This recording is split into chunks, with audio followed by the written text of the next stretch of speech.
What's the craziest way you've ever caught your kid trying to hide something from you? My 10-year-old son Jake has always had a mischievous streak, not the destructive kind, more like the smart enough to scheme but not quite smart enough to pull it off kind. But nothing prepared me for the spy-level operation he put together to hide a failed math test. It started with small things. He got unusually eager about getting the mail, like bolt out of the car door eager. Then he started offering to do laundry, volunteering, specifically to wash his own backpack. This is the same kid who once left a banana in there for a week because he forgot. So yeah, red flags everywhere. Then one day I was making his bed and found a walkie-talkie under his pillow. One of those cheap plastic ones from a spy toy set he got for Christmas 2 years ago. I assumed he was playing some kind of solo mission in his head, tossed it on the nightstand and moved on. That night, I was in the kitchen sorting the junk drawer. You know, that drawer every house has, and heard a faint crackling sound. I opened the drawer, walkie-talkie on. Then I heard Jake's voice. Coast clear? Agent Banana? Do you copy? Over. I froze. I turned it on and responded, Agent Banana here. Coast is clear. Over. There was a pause. Excellent. Moving the document from hiding spot 3 to hiding spot 7. Mom will never find it there. Over and out.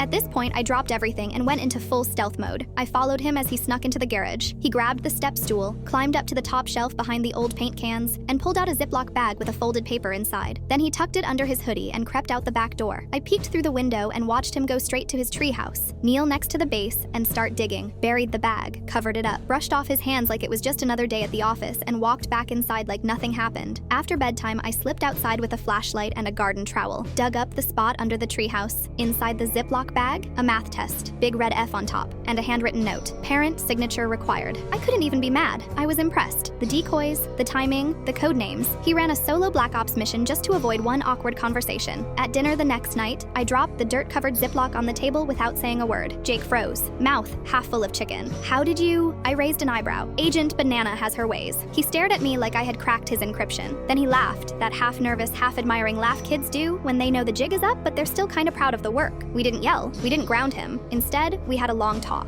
I told him, if you put this much effort into fixing problems instead of hiding them, you'd be unstoppable. That's how Friday night spy meetings started. Just the two of us, flashlights on, code names required, no punishment, just honesty. He tells me the stuff he's nervous to talk about, and I don't freak out. It's our deal. Turns out Jake wasn't bad at math. He was overwhelmed. He didn't like how fast the class moved. He was too embarrassed to ask for help because he thought he was the only one struggling. We switched up how we practiced. Less drills, more games, flashcards with missions, bonus points for decoding word problems. Suddenly, math wasn't a threat. It was just another level to beat. Last week, he brought home a test, 92%. He didn't even say anything. Just set it on my desk and slid a sticky note on top that read, Mission complete, Agent Ghost out.